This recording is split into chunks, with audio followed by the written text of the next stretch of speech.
First of all, we are very satisfied, happy to be here in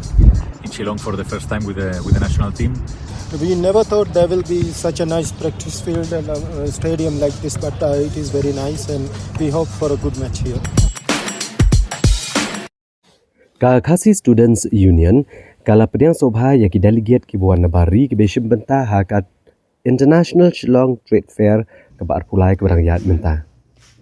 Kani ke trade fair ke diga bertemu ban kentiu ya ke yok kokot ha ke pertai berkoi. Da ke jing ishim bentalang jong ki delegate ke belawan ki kiri.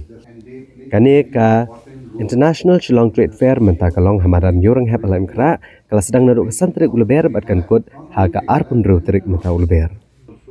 Ha ka jing alang ke bekerpang ke bela pelong ha Shillong Club ha ka arpu ar terik uleber ar hajar arpusan. Ki no alam jaga KSU kila ai publai bat pediang sobha ya kini ki delegate bat kila penpau ya ke jing sultanat ba ke jing don ke jongki kan wara ke jing kala ya ke emlang salang bat kayok kokot jong ke jela. Habakran dengan kejengalang General Secretary ke KSU uba Donald V Thaba ulong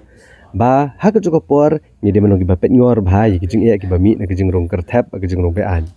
kam tam kum negeri Bangladesh dan Nepal ndai ulapan pau pat ke jing sultanat ba kejing wan jong kini ki delegate ha ke trade fair kalong pat ban kentiu ya ke yok kokot ulong ba unget ba kejing wan ke jongki kan kentiu ya ke yok kokot ke jela Meghalaya. Ula kenturu ikini ki delegate bagian led syakiwi ki benta jong ke jelaru kenang manlap ki jaka ke badan ke jingkring ha ke bedai bat ki kam jong okai perthai habakran ha ke jingyalang